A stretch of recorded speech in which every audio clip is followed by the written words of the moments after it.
Hi guys, welcome to another episode of the Grapplers Academy. Took a bit of a hiatus at the moment. A lot going on. So we're we've just back now, and we've got quite a few big things happening. We had the UFC over the weekend. I think we're still catching up on the fights. Had a new record for youngest black belt world champion, Mika Galvao. If you've not watched the Tiger Total Mika Galvao match, highly recommend it. It's just non-stop action. I've got to say, Mika Galvao in that match looks like the better grappler, and that's not taking anything away from Ty, but you kind of like Mika Galvao shows the levels with this match. And then Flow Grappling's got like who's next. It's kind of like Ultimate Fighter. Yeah, you've just been filling me in on everything, haven't you? Yeah. Like, I've not really seen anything for the last couple of weeks. And Si's come in and told me about all these good matches that have been on. This who's number one thing that's a bit like the Ultimate Fighter, which sounds pretty cool. Yeah. And it just seems like there's so much at the moment that it's hard to keep up with on a week-to-week basis. Yeah. I remember going through lockdown, it was like there's nothing to talk about in the week of jiu-jitsu again, and now it's like I can't even keep up with how much is on TV or on the internet, which is amazing.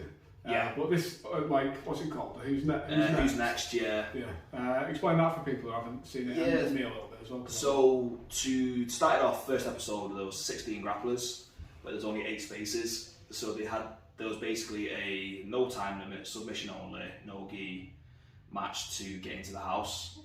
One of the guys had a 3-hour match to get in. A couple of them were in there for less than 5 minutes.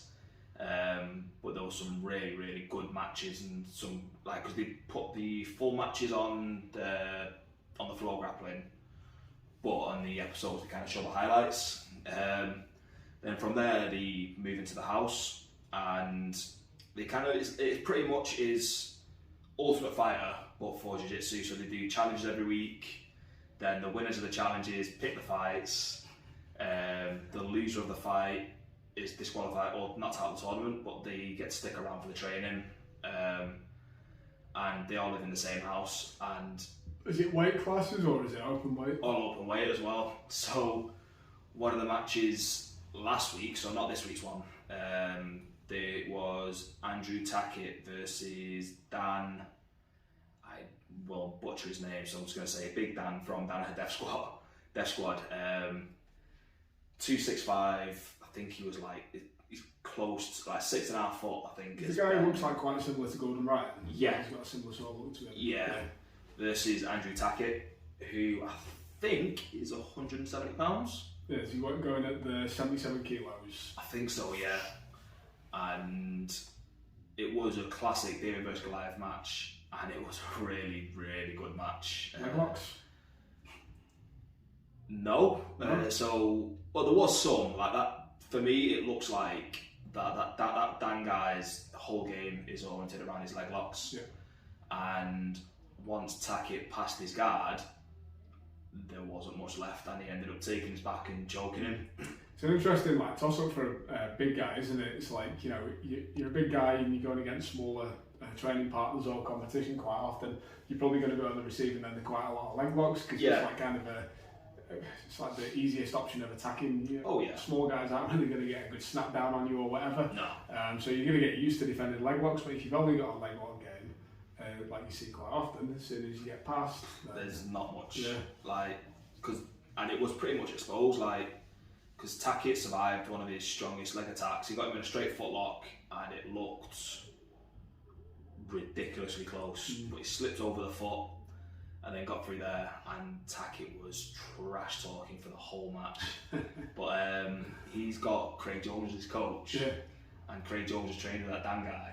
Right. And basically giving the inside scoop of getting his head. Cheating, basically. Getting his head, just completely mess with him. I bet that show's funny as fuck with Craig Jones. Oh, it's brilliant. The games and stuff especially. Yeah, they had so same week as well, where it's Tackett versus this Dan guy. They had to wrestle a bull as the challenge, and like bull riding, or no, not bull. So it's it's on the smaller calves, and they start off by the head, and they've got to turn them over and have all 4 hooves in the air. As if jiu-jitsu wasn't already prone enough to injury. Now you're going to start fucking wrestling animals. And they've got these big ass horns as well. only person to do it was tack it. So pin at a ball. Yeah, pretty Yeah, much. pretty much. And as soon as he comes out the gates, Tackett digs his feet in, and then he rolls over. This bull, like, pretty much gets hip tossed over the top of him, lands flush on his back. He tries to put a hook in, but he wins the challenge with that. Because Like, his legs are up. And nobody else managed to even get the bull down to the ground. So he judoed the bull. Pretty much, it was unreal. Going back to what you said though at the beginning of the thing, with yeah. whoever had the 3-hour match, like, Oh, what's the longest one round you've ever had Ooh. in the gym? I think we've got up to like 30 minutes. Like, it wasn't where like no submissions were exchanged, like, but it was Just gonna keep going sort of thing. Yeah, sort of reset and keep going and keep going.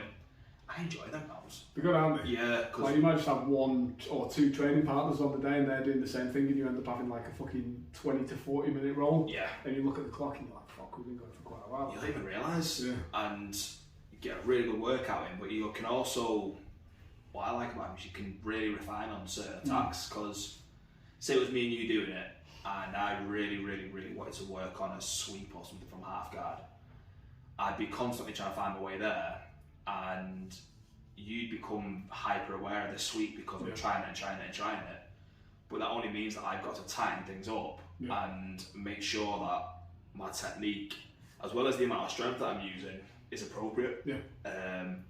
And it's only going to make it more bulletproof than when I go against someone who doesn't even know what I'm looking for. Yeah, well, those the last time we rolled was probably about a 30-minute round in total, wasn't it? The ones that we reviewed on the channel, those were just round, like when we paused after a sub and then carried on.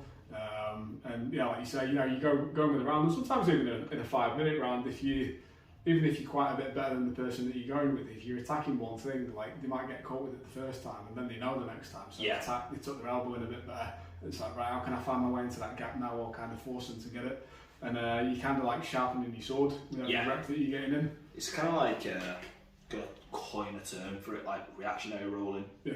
So you can even almost do like, let the person know what you're looking for, and then they can make it difficult for you, and then they can sort of explain what they're doing, and then you can react to that and add in certain stops and things to make sure you can still get the attack off. I remember doing that like really early on in my grappling when I was like hunting Darcy's all the time. And it was like a bit of an arms race between me and my main training partners, because I just get everybody with it for 2 weeks, and then they figure it out. I wouldn't tell them. Then they figure it out, and then like I wouldn't get it for about a month, and then I'd just be working with like other people who were less experienced or whatever, or I'd find one thing and I'd get it again for weeks, and then they'd figure it out, and then it's just going on and on. By the end of it, you've got like 10 different attacks, they've got 10 different defences, and it's like, which one's going to get there quicker? And to be fair, being on the receiving end of your Darcy's, they're really tough to escape from, so it works. Imagine being able to get that good. Like, everyone's got their one thing that they're good at, like the primary thing. Imagine being that good with everything, like, or 5 things. Imagine you had a choke, an arm lock, and a leg lock that you were that good at. I mean, you'd be a complete game. Yeah, like, ridiculous. Because I was talking this last night with somebody at Hive, and we were on the subject of wrestling, and he was saying, this was like a visitor we had in, and he was telling me how, like, to help with his training and his coaching, that he's like been starting doing wrestling. He goes, I'm learning different types of attacks, and I was like, the conversation I have with everybody at Hive is, you need 2 or 3 really good takedowns, but you need 1,000 ways to get there. Yeah. And it's the exact same for submissions. Yeah. You need to be like, get 2 or 3 submissions where you know it, but also have them at different attack points. So, well, like the difference between a Kimura and an armbar, if you had those 2 and you were really proficient with them, you can switch between them quite effectively, can't you? Yeah. Or if you had like your straight leg lock and your heel hook, maybe 2 attacks per attack point. So like 2 chokes that are kind of tying together nicely. Oh yeah. Well, I mean, sort of like with different limbs, so it'll be right. So switching from the choke to the armbar or something like that. Yeah. That's then so like, if you're playing bottom, your options that you may want to play there may be leg attack, arm attack, head attack, but you may not include head and arm attacks. If you're more of a top player, you might have head and arm, shoulder lock, and I don't know, a straight arm lock. Wrist lock, but yeah, or a wrist. Even better. Do you know what the best thing to do when you're rolling with somebody? If they're sort of like, if you're not like a tap wrist on them for a while, and they're starting to be a little bit free with tight with their elbows, tight with their shoulders, but the hands are a little bit free. Start applying a bit of that wrist pressure and get a tap, and the reactions you get, fantastic. No, I always think wrist locks are funny. I never try and sub anybody with a wrist lock, but they're always just like a cheeky little warning. It's like giving somebody a donkey school or something. You just pop the wrist lock on and have a bit of a laugh. Yeah. Or even better when you've got somebody's back and you try to choke them and they start wrist locking. Yeah. Right, fair game, that mate. I remember I used to train with years ago. Got that like against someone who was more experienced than him. He had his back taken and he managed to land a wrist lock while they were on his back and won the match in a match where like I can't remember it fully, but I don't think he was doing too well on it. I had his back taken and found the wrist lock. Yeah. And I was like, bullshit. Fair play to you. I bet the other guy was pissed off. Oh yeah, I don't think they were happy. You can get it quite legit from that position, can't you? Because like if they fall to the side where the elbow is trapped, and then you can isolate it and that, protect your neck a little bit with your shoulder. Yeah. Yeah. Maybe you should do the instructional on that. That's it. I could probably demonstrate that one, to be honest. Do wrist locks from yeah, well, yeah. I tell you what, because my knees are still fucked. Our next series of instructional should be bullshit wrist locks.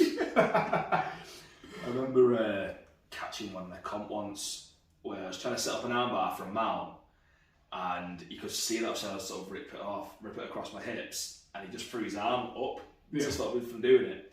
So I kind of fell forward, pinned the arm and just took the wrist, and I kind of went like, folded it over, double-handed it, and just sort of pulled it, and just went, ah! I was like, yeah, there's a tap. And I don't think, like I always use wrist locks only with people that I know and I'm going to have like a laugh with in the round. Yeah. I don't think I've ever used them on people like, certainly not with people that I know from different gyms if I'm at an open mat. No. I'm not doing any wrist locks. Because people get pissed off about them. Yeah. Like probably more pissed off than heel hooks. To be fair, I think if the opportunity presented itself and I could do it in a safe manner. Yes, in a safer manner, I probably would do it even if it would piss him off. Yeah. I'm like... Depends how the round's going. Yeah. So I don't think it's, for me, it's just like any other choke, like any other submission, but it is cheeky. It's like, it feels a bit cheeky. Yeah. I think that's why people get pissed off about it. I've seen some of the weird ones as well where you can kind of tie it up in the gi. They're just funny. They're just funny. I remember once, I think I was at a David Anuma seminar and I got around him with him. And I went and grabbed the cross and got his collar, and he literally just bumped my arm across, caught my elbow, and just did a little tap. And I was like, "Oh, what's that?" And he went, "Don't grab the cross collar." And I was like, "I'll get you next time." Did you? I still do it. Yeah, I'm just more aware of the wrist lock now. That's the thing is with jiu-jitsu, isn't it? Especially with how important grip is. Like, how important do you think grip strength is in jiu-jitsu? Ridiculously important. Like, not only for the obvious kind of grabbing hold of somebody, but that stability in the wrist. Yeah. Like, it's the same muscles that close and open the hand that control and stabilise the wrist. So you do yourself a disservice if you're not really training that aspect, even the extensor side. Like, recently I did in a new grip routine, and part of it literally is putting a plate like on the far part of my hand and holding it out there for 30 seconds. Burns like a... Yeah. But it seems to be alright. Go with that. I think one of the most underrated or underthought about aspects of grip training for jiu-jitsu is that collar tie sort of grip. Yeah. Because that's applicable for almost everything. There's a lot of positions where you're going to find yourself with that kind of like swan neck grip, isn't it? This grip, like a lot of the grip in the gi, mostly, it's not like really a closed fist grip, is it? It's a lot in the fingertips. Yeah. So I think if you were training two grips, like a gi specific one, you're going to get like fingertip strong. Yeah. And then if you're doing no gi, it's that hooking, because even the wrist stuff is really like quite open, isn't it? So you want to go like fat open grips and then really tight finger stuff. This grip isn't really useful in jiu-jitsu so much. So if you're doing like crushers or like general balance, for like building endurance, forearm strength. Yeah. But the way you'll get your bang for your buck is being able to hold onto a collar or a sleeve like that with your fingers. Good part of me grip routine, like I'm slightly inspired by Strauss and talking about it with Oliver, the goose. The gooseneck. That's it, the gooseneck. And I've literally like set my grip training into the finger grip. Yeah. I'll go full farmers, I'll go gooseneck, pinch, and the extensors now. It's all sort of isometric holds and stuff, but as its own training session or within sort of training sessions. Be more sort of towards the end of say like a push day, rather than I'm not going to do it on a pull day where everything's already shot out, but like in a push day or even lower body if I've not done too much grip heavy stuff.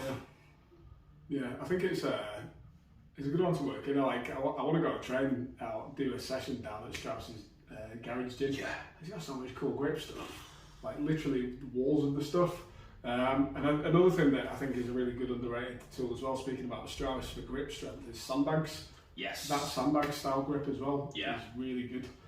Well, like you can sort of replicate that loosely, can't you, with say like certain grips, or say you want to do a carry, you get a plate and you wouldn't carry it here, put it a little bit further out and minimal grasping, so you're kind of having to push in. Yeah, it's that squeezing hold, isn't it, rather than grabbing, because the way that you pick up a sandbag is kind of like with an open hand like this. Yeah. So you're getting underneath it like that, which is very similar to that position where we're holding in on the neck. And if you're fortunate enough to have like say squat racks where it's close enough together for you to wrap around, I guess you could latch and do pull-ups. Yeah. I even think just hanging in position there is good. I don't grab the bar. I grab the frame of the rack, so it's like that sort of a grip. I think you get up to 2 minutes on that, you're doing pretty well. Yeah. Actually, most fighters that I trained over the years, certainly at the beginning, even the lighter guys struggle to do a minute. Yeah. Like that, like a minute's hang is quite challenging. It's really good for you as well, because I've seen another article I read years ago, and they were talking about the benefits of just doing hands, on the sense of stretching out all the tissue, decompressing the back to a degree, helping the joints decompress, as well as the obvious grip strength and sort of, I wouldn't want to call it tensile strength for the rest of the body, but if you're kind of able to relax the body while hanging, the tissue is going to strengthen somewhere. Because it's kind of learning to hold tensile strength without being tense. Yeah, I think another thing with the grip training as well, like almost everything, but it seems less obvious with grip strength or grip training for some reason, is just start off really light. Yeah. Even just trying to hang there with your body weight for a minute, like you might get some weird like tendon pops in your arms and stuff. It's because your body's not used to it. Like especially if you're the guys who use straps or cuffs for almost everything. Yeah. You're really not using your grip at all. And getting used to grabbing the bar will get you a lot stronger in deadlifts and benching, because you're contracting all of your muscles to stay isometrically strong, rather than just like deadlift with a strap is kind of just loosely pulling on your joint rather than gripping it. You're not really engaging much, are you? So training with both is fine. I train with straps, but definitely important to get a mix of both. Yeah. Because even something down to like pinch grip, like I overestimated my ability. Started with a 15 plate going, it's not that heavy related to what I tend to lift. And I kind of went straight back down. I ended up back at a 5. Just really clamping and pinching like that, but it's doing it on the plates with no ridge as well, so I'm not trying to hide my fingers behind it. So you do it like that, or do you like clamp? I try and pinch like that. Yeah, so it's more like the crimping. I bought a training grip that's literally probably about the length of your finger, but like the width of a penny. So you got to grab it like that. Ooh, it's really challenging. I can't do more than like 10 kilos on it. Yeah. It's just like a really thin piece of metal, and I've got the rolling handle. Yeah, horrible then. I've got the square, like a square fence post sort of shaped handle, and then one of the hardest ones actually, it's like they call it a hub, but it's like you know, the old school iron plates that have the middle. Like a cast iron thing. It's the middle of one of those. Yeah, I've got one as well. Yeah, they're nails. You just sort of grab. Yeah, you can grab it like that. You can grab it like that. They're quite hard. Thing as well, like I find that kind of like gripping like this is a bit more relevant to grappling as well, because you're always going to grab that way. You don't really grab, especially no-gi, kind of without this kind of angle in your arm. It's very rare you're going to grab somebody perfectly. Yeah, and the stupid thing about, we say we bought all these grips and whatever, even, you know, if you've not got plates, weight plates, literally anything could be a grip exercise. Oh yeah. Load up a rucksack and just carry it. You could probably even, on a door, grab the door and lean your weight back on it. So someone's behind you. Or you don't start sweating. Chalking up for that. No, grip is important. Yeah. And there's also strong correlation with shoulder health and good grip strength as well. Yeah, allegedly. I'm waiting to experience the benefit. Maybe I've just got a weak grip. Don't get injured in the gym unless you want to be like me. This is we were going to have the meat intervention in a therapy session today, but maybe we'll save that for another session. But yeah, like don't get injured doing anything. Yeah. Don't try and run before you can walk, sort of thing. Yeah, just take your time with it. Like, it's a thing. It's a tough one to manage as well, because like it's a combat sport. It's a lot of unpredictable movements, isn't there? So it's sometimes it's hard to recognise the signs until it's too late, and sometimes the signs don't present themselves until. And I think a better part of the big problem with that as well is, like, if you've been doing grappling or combat sports for a couple of years, you're probably one of these people who will tough stuff out. Because if you weren't, you probably would have quit. Because you know you get a lot of knocks and bumps, and it's just not comfortable, is it? No. And you know you're probably willing to grind for a lot more than you should do. It's a really hard mentality to get out of. I've not got out of it. I've been injured many times. I've still not got out of the mentality of it, and I'm going to have to try and like rethink my way around that. But I think that's true for a lot of people, and especially true for like MMA fighters as well. And it's why MMA fighters get injured so fucking much in the build up to fights. Velasquez, like pinnacle of his career. Yeah. Like just with injury after injury. It's hard, and you don't want to drop your training intensity. Yeah. Because then you feel like you're not toughing out. Yep. But it's, because I was having a similar conversation as well to do with like concussions, and they were like, "Oh, I don't want to appear soft for not for taking my for to have to complain about this," and I'm like, when it comes to the brain and head, you take care. Yeah. Like, you do not make risks that aren't necessary. Yep. Even with the rest of the body, don't take risks that are necessary, but especially with the brain, you don't. I think in the moment, even like a month off training seems like a long time, doesn't it? Yeah. But take a month off now to be able to train then for 12 months, but yeah, you're going to get injured. Yeah. There's no question about it, you're going to get injured. But if you can delay and prolong the effects of these injuries being long lasting, then great. But don't overdo it. I was going to say something else, I can't remember what it was. To quote Jay-Z, it's a hard knock life. It's a hard knock life. There you go, there's the name of your podcast. We're probably running out of time there, aren't we? Because we only have a limited amount of time on this, so I think we should probably wrap up there. So yeah, we'll see you next week. Drop us a comment in the below if you've got any injuries that you're working through. Drop us a comment if you don't have any injuries. And that as well. And let us know your thoughts on the fights over the weekend. We'll spend a bit more time talking about them next week and go through a bit of those. When we've had a chance to catch from watching. And if you do want to see the wristlock series, leave that in the comments as well, because that's pretty much all I'm good for at the moment. And we'll do it full steam as Big Al style. That might sort out my elbow tendonitis. Cool. So, the Bonafide PT, coached by Si with the Grapplers Academy, and we'll see you next week.